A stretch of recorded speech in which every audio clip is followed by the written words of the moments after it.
Am I good to go, Grace? Hi, everyone. Welcome. My name is Catherine Perez. I'm the director of the Quello Center for Disability Law and Policy at Loyola Marymount University. Welcome and happy 50th anniversary of the Rehabilitation Act of 1973, which happened yesterday. Yes. Yay. It is my great honor to moderate this event. And first, I want to thank the folks from Senator Casey's office, particularly Grace Hart, for organizing this wonderful event. And with me, yay, that's right. And with me today, I have a very distinguished panel. John Wodash, who is a disability rights lawyer, which doesn't quite sum up all the many decades that he has been at the forefront of disability law and policy. Christina Curry, Commissioner Christina Curry, who is from the New York City Commissioner for the Mayor's Office for People with Disabilities. Assistant Secretary of Labor for Disability Employment, Taryn Williams. And Dr. Josie Badger, President of J. Badger Consulting, Inc. And unfortunately, one of our panelists, who was supposed to be here today, Teresa Nguyen, who is the Director of Community Living Equity Center at the Lurie Institute for Disability Policy, couldn't make it because coming back from another work trip this week, Josie's wheelchair was delivered in pieces to her. So that's just a reminder of the ways in which situations like that prohibit people from our community to go about their daily lives. And so, going back to the fact that yesterday was the 50th anniversary of the Rehab Act of 1973, I'll quickly just say that this was an incredibly important landmark piece of legislation. It really was the first time that laws recognized disability through a social model or a rights model versus the medical model. The medical model being that we need to fix the individual with the disability. The social model or the rights model was acknowledging the structural barriers and the ways that society oppresses people with disabilities. And as part of the Rehabilitation Act of 1973, we had provisions in place that had affirmative action mandates in employment for the federal government, affirmative action for contractors of federal government, and then we got something that we know as Section 504 of the Rehabilitation Act. And this was a very short one-sentence line that was transformative for disability rights, and I'll read it out. So, no otherwise qualified individual with a disability in the United States, that's as amended. Here we go. No otherwise qualified handicapped individual in the United States shall, solely by reason of his handicap, be excluded from participation in, be denied the benefits of, or be subjected to discrimination under any program or activity receiving federal financial assistance. So my first question, I'd like to start by asking all of our panelists, how has the Rehabilitation Act impacted your life? Anybody want to volunteer to start? John. I'll start because it's easy for me. It changed my life directly because it gave me a purpose in my life.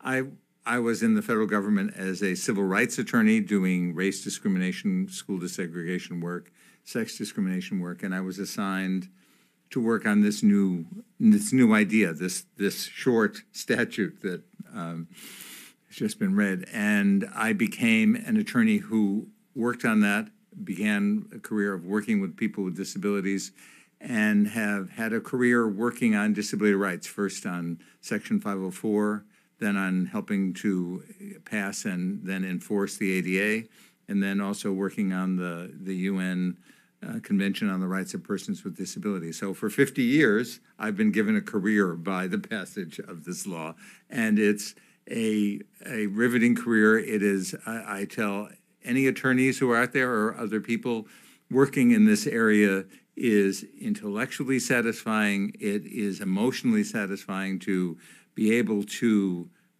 bring about social change in this country for people with disabilities.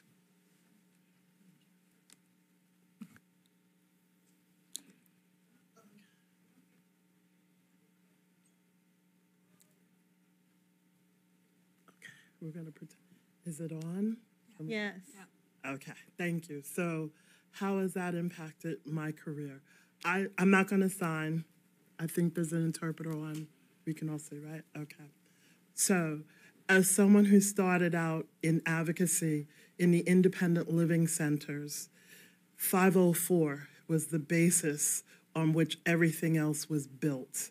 When I started, ADA had just been signed into existence. Yes, I'm kind of dating myself. That's okay. I own up to it. That law that says you cannot discriminate against me or anyone else as long as you get $1 of federal funding, you cannot discriminate against me, and that we will enforce it. That is what I have built my entire career on. The fact that we have something that says I have the right to be here.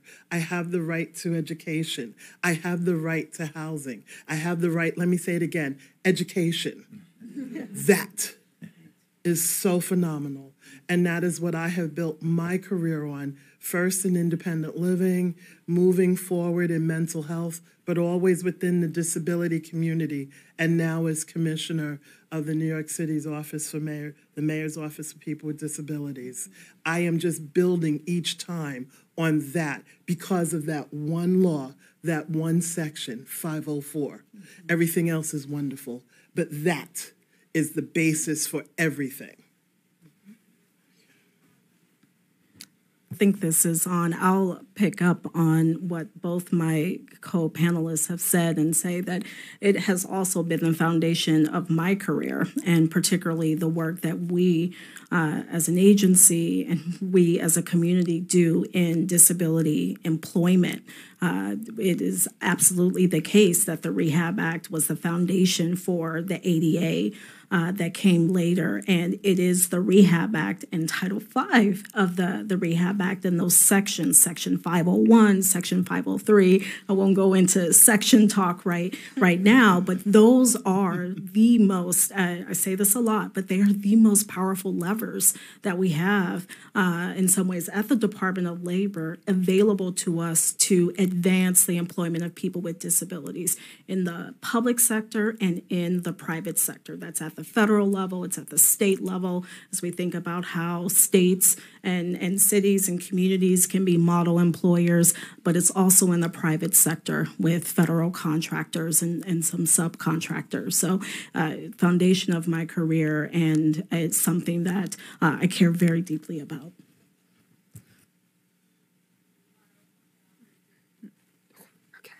I think this is the tricky one here. Okay, so I think that literally my existence and my being here with you today is a product of the Rehab Act. And this goes beyond my career. I'm a certified rehab counselor. I have my own business, but I believe that my life is in part due to this. I was born as an individual with a very complex disability, but when I was born, this act prevented doctors, hospitals from rejecting me, from not providing my care. And so in some way, I have to give credit for my life as part of the Rehab Act. But then it's also gone on to let me get the education, to be able to talk to young adults about their lives, their futures, that they have a future and a job and a place for them to be able to contribute like everyone else. And that is all because the Rehab Act. And I'm not saying that lightly, That was our first civil rights law. And that is the crux of the movement of our community, our culture as people with disabilities. And so many of us still feel like we're alone. We don't realize that there's a history of powerful leaders. And so what part of me is not affected is my question. Thank you so much. Now, history tells us that Section 504 of the Rehab Act was sort of silently snuck in by a staffer without much fanfare initially. But also we know that the Rehabilitation Act of 1973 was vetoed twice by President Nixon before it became law. And after the first veto, we had a group of disability activists who took to the streets of Madison Avenue in New York with an organization called Disabled in Action, led by the Judith Heumann, affectionately known as Judy. And this year, unfortunately, we lost one of the most influential voices in disability rights movement, Judy Heumann. So my next question to you all is, well, for those of you on this panel who had the honor of knowing Judy, can you talk about the impact that she had on your life and on the disability rights movement? I'll start with that one. I met Judy my first year working at the Harlem Independent Living Center. This is a sign for Harlem in New York with the attitude, thank you. And it's an annual march that all the independent living centers do when we come to DC and we march to the Capitol. And they were talking about chaining themselves to the Capitol, and I'm thinking, oh, no, not me. And Judy looked and said, if you're part of this, you're part of this. You don't have to be chained to the Capitol, but you're going to be here. You need to be heard. Judy, I don't even have the words. When I worked in Harlem, and that's where a big part of my career was, we had Judy on the panel to discuss the documentary Crip Camp. And it was all the independent living centers from the 5 boroughs of New York City. And it was, Judy, haven't talked to you in a while. How are you doing? Every time I would see her, she would ask, how are you? Are you okay? What's going on? And knowing that there's a hierarchy within the disability community and asking, how are you doing with that? And just talking and saying, letting me know that she's not the only one. It's all of us, not just the ones that are known, but more importantly, the ones who are not known. Those are the ones who are continuing the fight. And there is a fight in disability. It's a survival fight. Even with the law, even with our federal rights, it's still a fight. And Judy would say, yes, but you still have to have fun. You still need to smile. You still need to have a sense of humor. And the night before she had passed, I had sent a text to her to say, hey, how you doing? We're getting ready to do something. I was now commissioner. And so we're getting ready to do an event, and let me know if you're interested. And that Saturday, while I was at a movie that was hosted by some deaf advocates, that's when I found out she had passed. And it was hard. But you know, it was harder when Judy would say, don't make me the martyr. It's not about me. It's about us collectively. And when you talk about Judy for taking over Madison Avenue, I have to say, it wasn't just Judy. It was Pat Figueroa, who was the leader and the person who founded the Center for Independence for the Disabled in New York. It was also Edith Prentice was there. It was knowing those people as well. There were a lot. But Judy was the face. She took it on. So what is that impact? It's saying, I have to live up to people who were before me, have to continue that fight. And knowing that sometimes it's hard, but you still have to have a sense of humor. You still have to smile.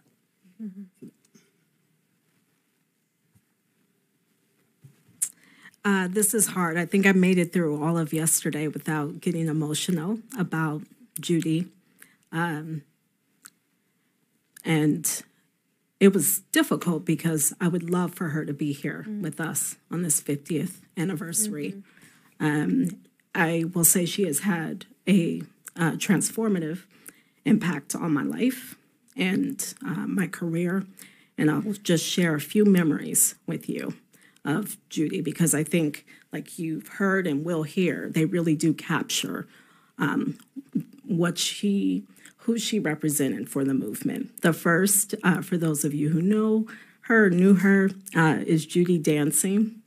Judy dancing on the floor, Judy finding so much joy down the street at the Grand Hyatt, where so many of our events as a community here in DC would take place. And I just have this vision in my head of Judy dancing and finding joy in community. I also have a memory of Judy holding hands with everyone that she came across.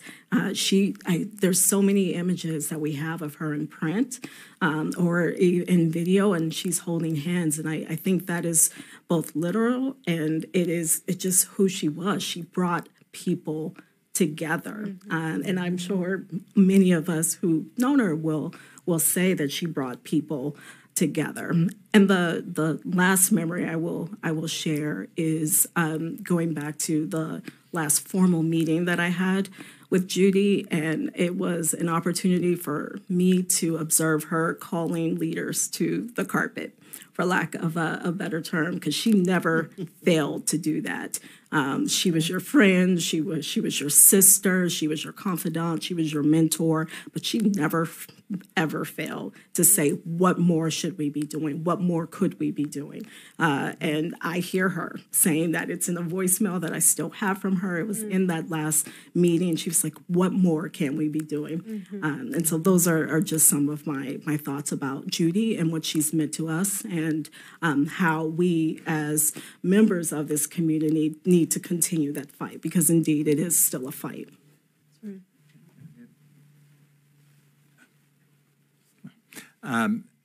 Since this is about 504, I met Judy in 1974.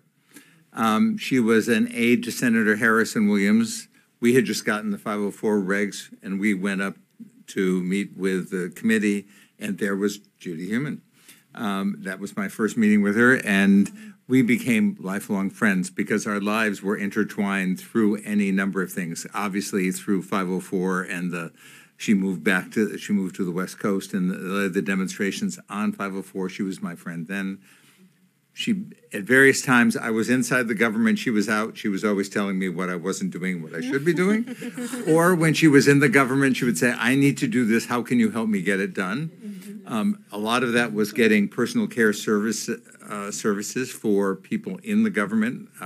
It took a long time to get the government to realize that is something that 501 under affirmative action is required to do. Judy did that. I mean, you may not know that, but she did that in the government through her tenure first at the Education Department and then at the State Department. But I guess Judy also was the person who would call me once a week and say, would you please do the following thing? I had stopped working. It didn't matter. It would just like everyone else. And but I think there was joy together with each other. Let me just say that she would be so delighted looking at all of you, because what she cared about are the people who are on both sides of me on this panel, which is the next generation of disability rights leaders. Who are they going to be? She was always the person who would reach out, would mentor all of you. She would be so proud of the four of you here. And she did that constantly. One of the last things I did for her was explain 504 to two students in California who were doing a project in their high school, and they called Judy. Judy called me. We then spent a lot of time with them. She had time for everyone, mentored everyone, and was all about the cross-disability community being together, supporting one another. And so this celebration is a little hard because Judy and I talked about what we would do together in terms of 504, because our lives were started together and there, and it's very bittersweet not having her here to take a victory lap for what for the incredible courage that she and the whole community had in those demonstrations back at that time. But I think her impact is all around us, and that is, for me, a very lovely sentiment. And for those of you who don't have the honor of meeting her, you can read her book, which is fascinating. And I learned from that Judy was Judy when she was 3 years old. She was forcing people to do, to stand up for herself and her rights at that age. And the book and Crip Camp, and even Drunk History, if you watch TV, all of those are helpful for you to get a sense of who Judy really was. I don't want to share too much because you guys have such amazing history. But I think of the Isaac Newton quote that says, "If I've seen further than others, it's because I stand on the shoulders of giants." And she was a giant. She might not have made 5 foot, but she was a giant. And that is why we all have seen as far as we have. And forever, her phone number will be in my phone. She was that celebrity that I got to see and speak to. And just like they mentioned, I was, a master's student kid, but she made me feel like the world when I met her. And that's who Judy was. That's right.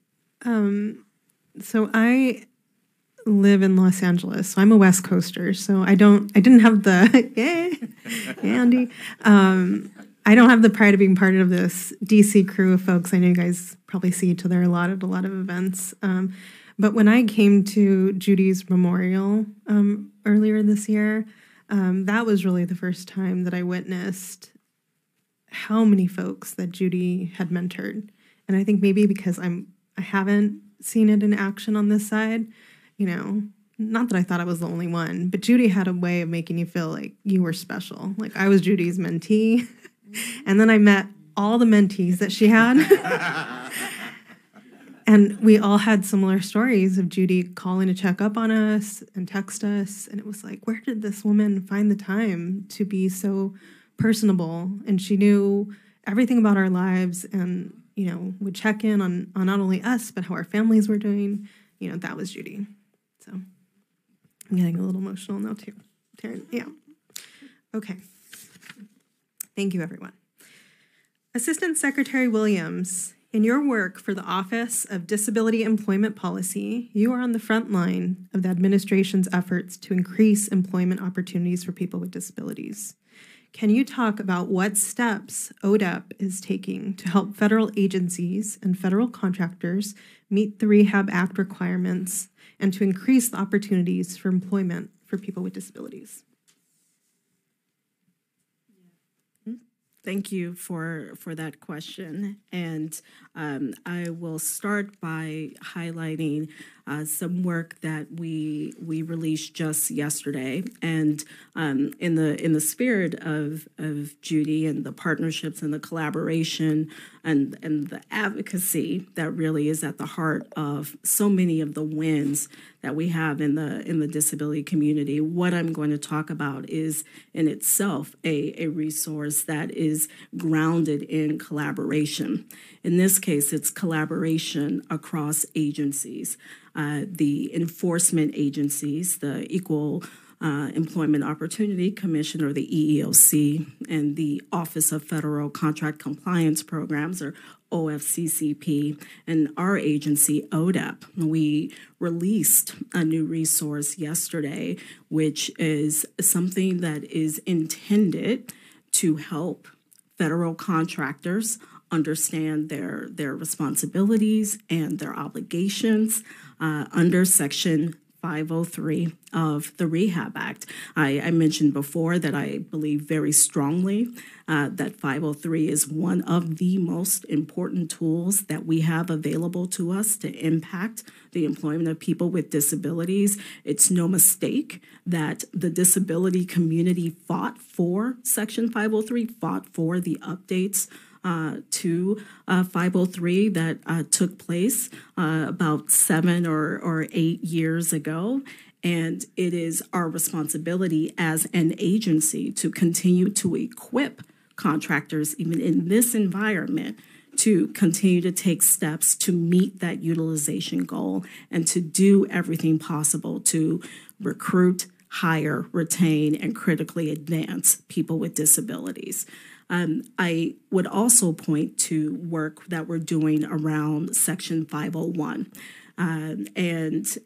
It's one of the earliest actions that the administration took with respect to advancing equity was in issuing Executive Order 14035, advancing diversity, equity, inclusion, and accessibility in the federal workforce. And I'd like to highlight, because it's not just a word, it is not just that in that executive order we saw the elevation of accessibility into the efforts that we undertake around equity, but it's really an explicit recognition that to meet the promise of 501 and to continue to achieve the goals that we set out when those regulations were updated, that the agencies have to continue to take steps to advance workplace inclusion, that they have to continue to take steps to ensure that we are not just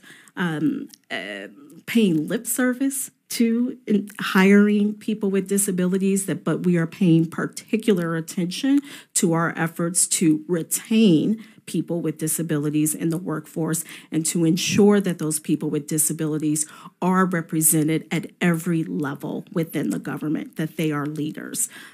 I'll just say one additional thing about the work of that administration, and that is something that we've talked quite a bit about, and that's with respect to our efforts around advancing competitive integrated employment. It has been from day one a priority area for us to ensure that all individuals have access to competitive integrated employment. And just yesterday, our acting secretary, Sue, announced that we will be undertaking a comprehensive review of the 14C program, the 14C section of the Fair Labor Standards Act, which allows for the payment of sub-minimum wage to people with disabilities.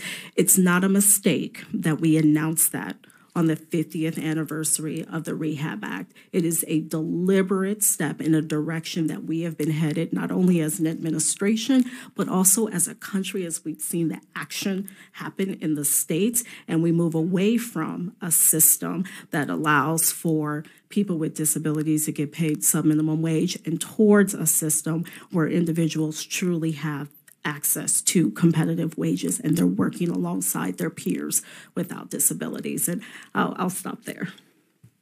Thank you, Assistant Secretary. Yes, we have some applause in the audience here. Mr. Wodash, you spent decades at the Department of Justice and worked to implement the Rehab Act Amendments of 1973.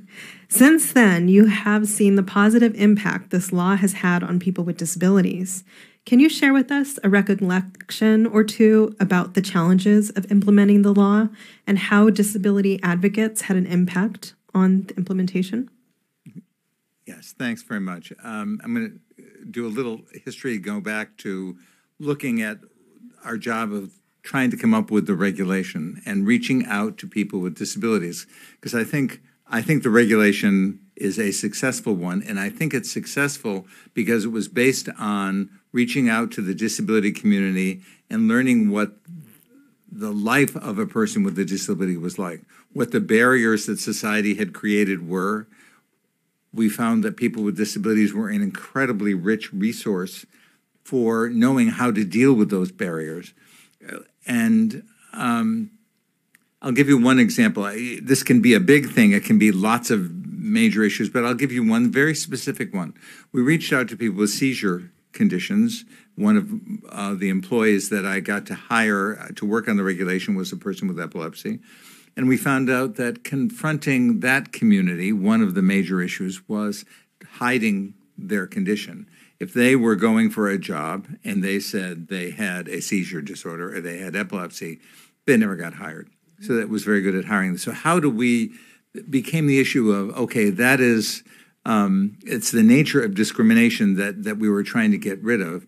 And how do you identify it? How do you know what's happening? Because when you apply for a job and you're just told, I'm sorry, you're not qualified, or we went another direction, you don't know if that was the reason or if they knew that you had a seizure disorder.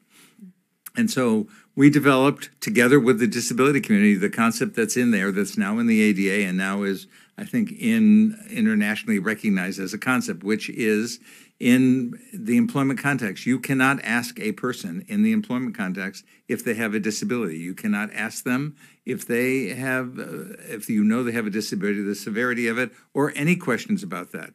You can ask job-related, job, can you lift 50 pounds? Not, can you stand? And so that was the regulatory response. And it also had another piece, which is if you were going to have, medical examinations, you had to do it post-offer. And you had to do it for everyone post-offer, not just people who might have disabilities. And so that was a way in the regulation to get at, to isolate the number of times employers could use bias and hide behind it, and to try and flesh it out. And it was just one example in the regulation that shows how the involvement of people with disabilities, the understanding of their lives and what confronted them worked its way into the regulation. So the regulation wasn't just written by me and a bunch of people in Washington, D.C. It was the result of interviews and discussions with people with disabilities over a 2-year period of time.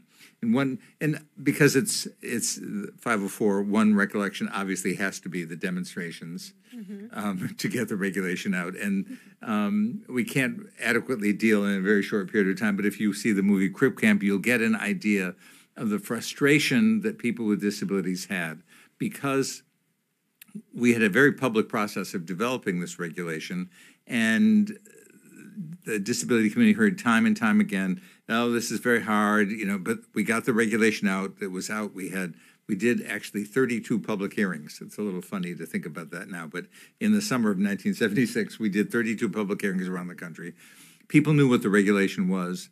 The administration changed. The Democrats came in. The disability community had worked very hard on the election campaign because they wanted the regulation signed, and the Ford administration had left without signing it. And they were confronted the Secretary Califano came in, and his first statement to me was, you want me to sign a regulation that was written in a Republican administration, and even they wouldn't sign it. That was the inside. The outside perspective was he was telling the community, well, I've got to really look at this. I can't just sign it. And they felt betrayed by that. And then they heard they were looking at one of the things that was made public was what the community saw as separate but equal, but the idea that, oh, maybe we shouldn't make every college accessible. We'll just pick like a couple in each state, which, of course, belies the whole notion of equal opportunity. And so the frustration that was there boiled up in the demonstrations that you saw. And you have to look, it was a different era.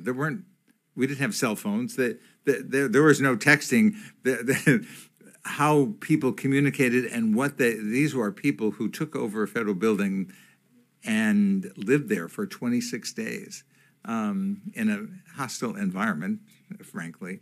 Amazing act of courage, and that I view that as the birth of the disability rights community as a political force in our country, and people with disabilities realizing they had power.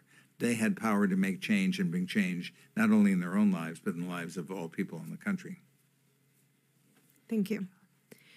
In addition to Crip Camp, on YouTube, you could find The Power of 504. It's a short film by Dredef. Yeah. Also gives a little bit about that background. Yeah. So, Dr. Badger, your experience as a disability advocate in Pennsylvania gives you a grassroots view of how the Rehab Act and other disability rights laws, such as the ADA, protect people with disabilities. However, too many young people are unaware of their rights and protections under these laws. Can you talk about the importance of educating the next generation of disability advocates about disability rights law and its rich history in the United States? Absolutely. So when I entered into my acceptance of disability, which was actually at an event called the National Youth Leadership Network, which was a disability-led group for young adults with disabilities. And it was the first time in my entire life that I didn't feel like the only one, that I was the girl in the wheelchair. I couldn't identify like that. I was like, well, how do I identify myself?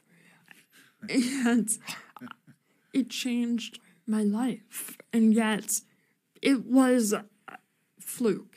It was, I mean, I don't think there's anything a fluke or coincidence, but it was luck that got me to have my guidance counselor get this paper, who my mom worked at the school, who made me literally sign up for this conference because I was like, I'm too cool for being disabled. I don't know what that means, but that's what I thought. And then I entered literally at the Hyatt, this room, and my life changed. I saw people who embraced their disability and were amazing, not in spite of their disability, but because of it. And I know that young adults all over America, all over the world, are feeling that same feeling of being alone, of feeling that they're fighting the same fights that we fought, that Judy fought, and they're not alone. And I was fully included in high school and younger, and it was wonderful, and that's how I got to get that DR at the beginning of my name. And it also separated me from the people that I see as my family, the disability community. And so part of what we need to do is to make sure that we are talking to those youth, to those kids who feel like they're the only ones. They are part of a rich and beautiful history of giants like Judy. And it is part of our responsibility to help them see the community. And the reason that they're fighting the fight is not just for themselves, but it's for all these others. If Judy would have never decided to take those steps forward, to move legislation, to make the impact they did, think of where we would be. And those young adults may be the next Judys. They'll never replace Judy, but what if they're the ones to set the next motion forward in civil rights? And I encourage everyone to talk to young adults, bring them together, because they are our next generation of leaders. Thank you, Dr. Badger. Commissioner Curry, the Rehabilitation Act was critical to the independent living movement, eventually establishing funds for over 200 centers for independent living around the country.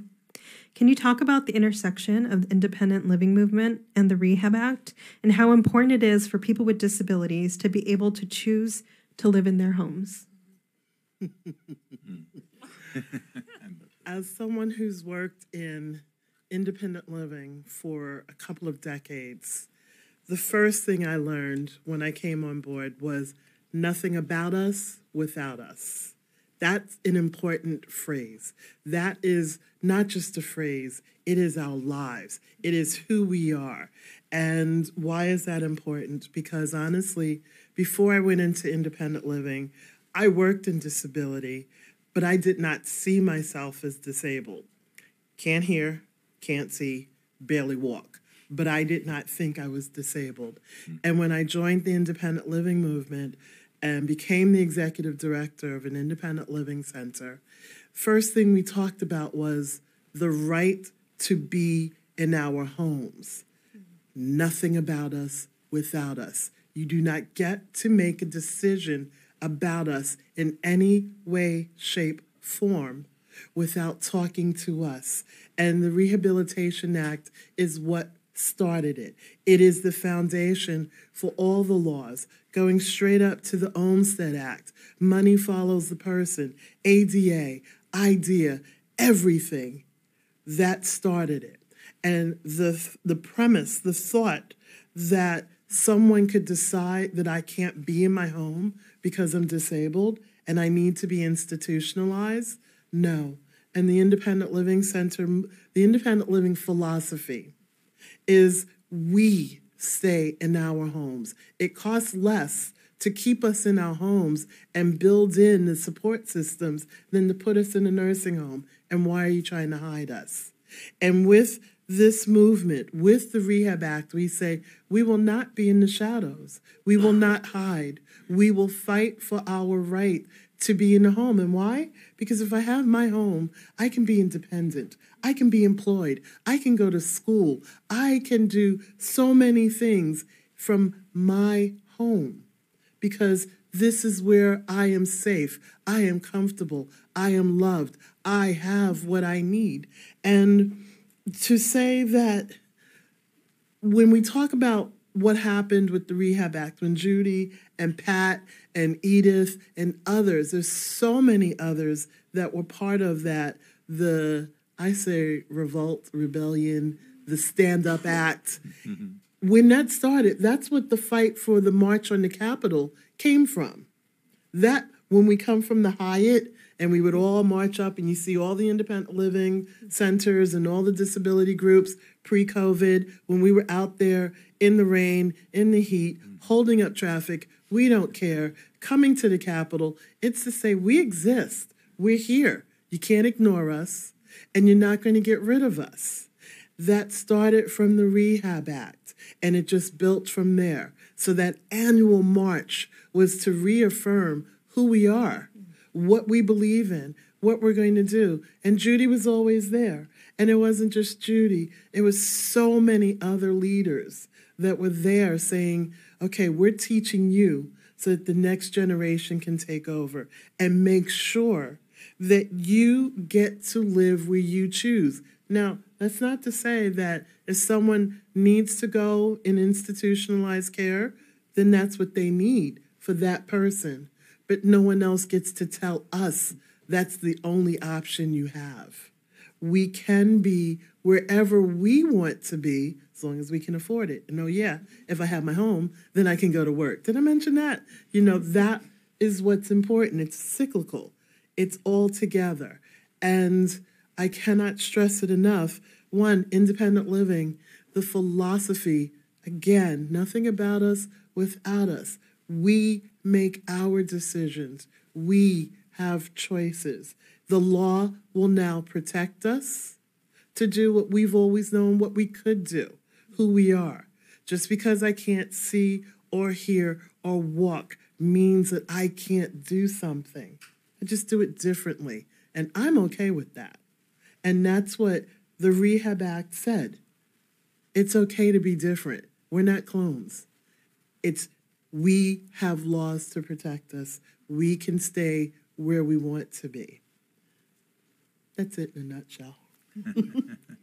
Wonderful. Thank you. Well, thank you to all of our panelists for a wonderful discussion. And next, I have the distinct honor of introducing Senator Bob Casey, Senator from the great state of Pennsylvania, also the chairman of the Committee on Aging. Senator Casey.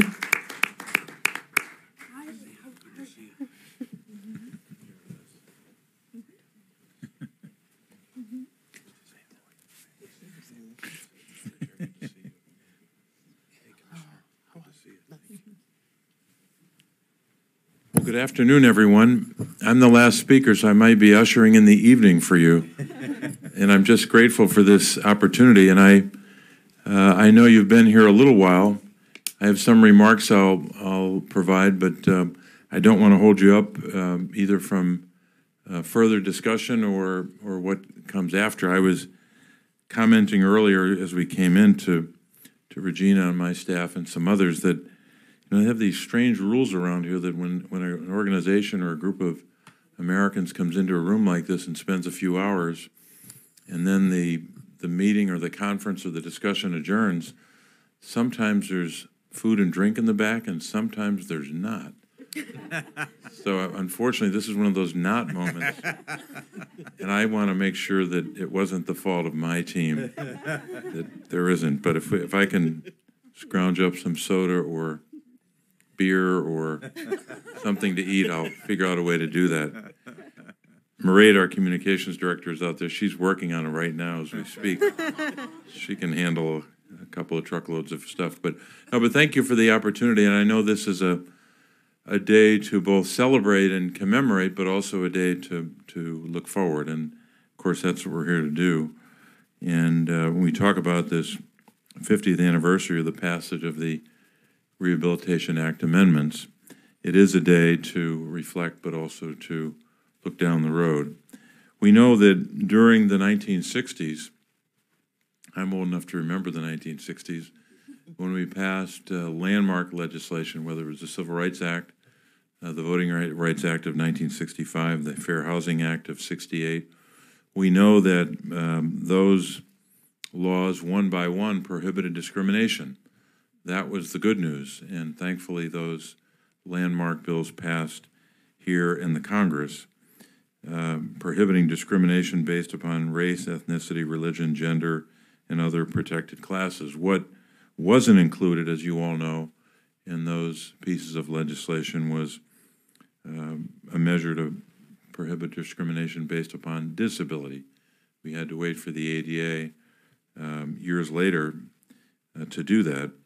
With the passage of the Rehabilitation Act amendments, with the passage of that act in '73, it was the beginning of a process to right that wrong, the wrong of leaving out the disability community. And while limited, it was an important step to prohibiting discrimination against people with disabilities and was the foundation for the passage of the ADA some 17 years later.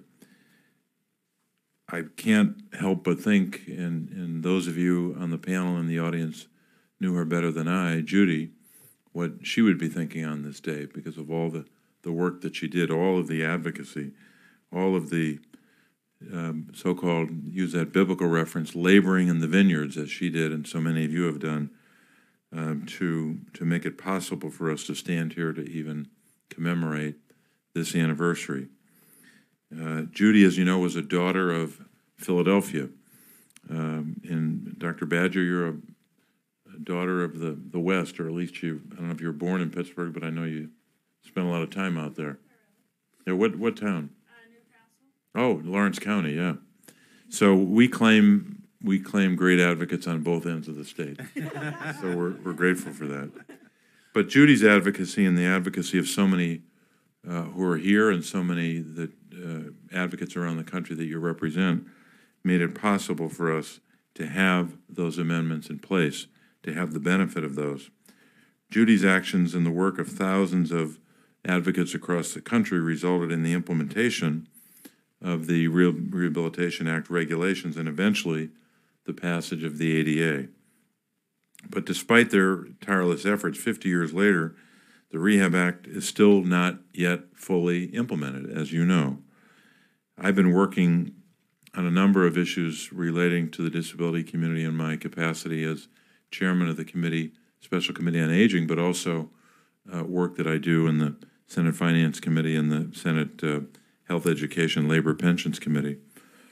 But I've also been working in particular on access issues when it comes to federal government agencies, whether it's the Veterans Administration or the Centers for Disease Control. And I've found that often, and too often, government technology is not accessible.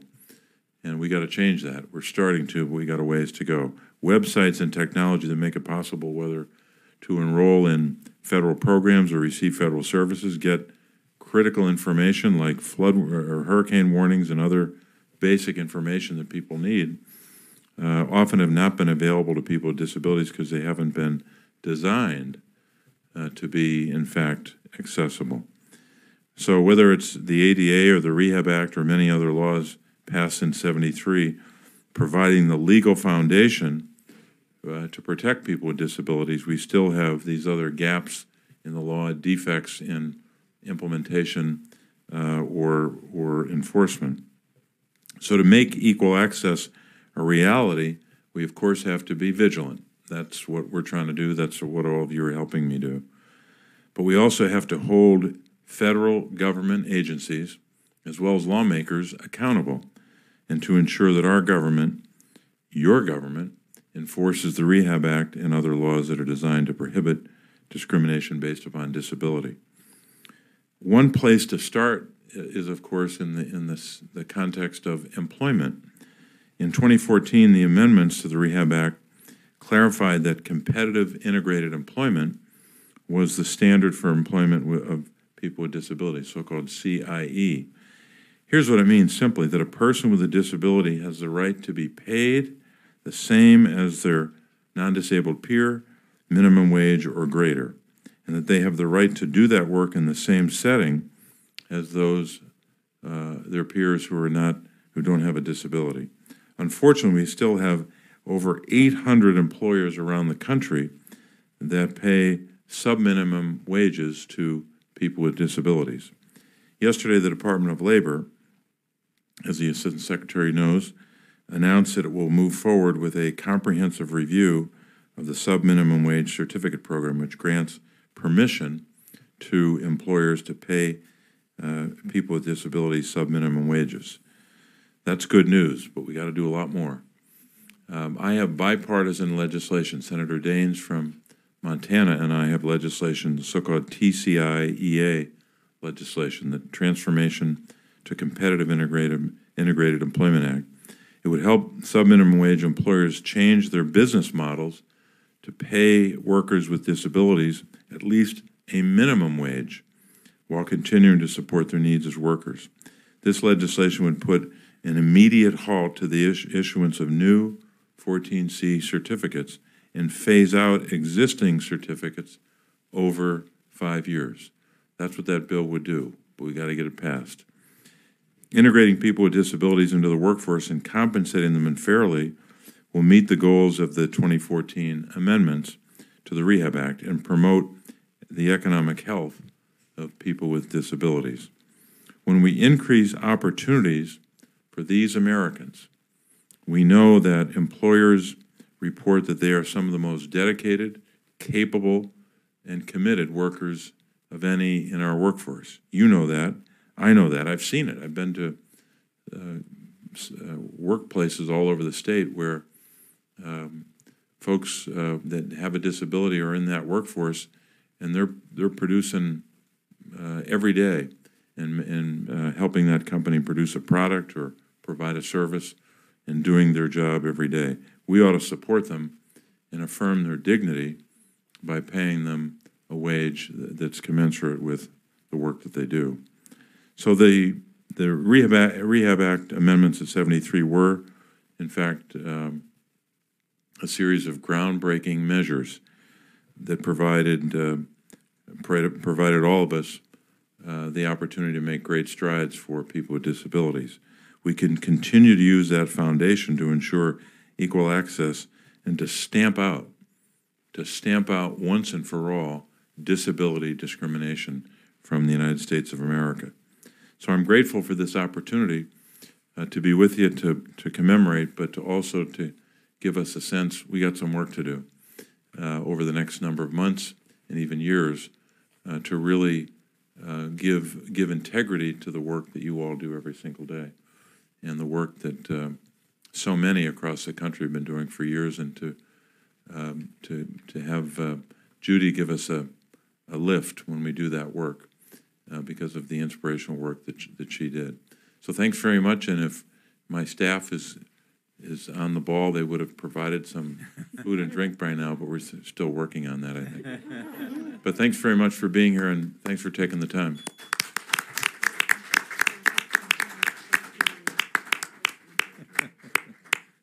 Thank you again, everyone, and that concludes the event.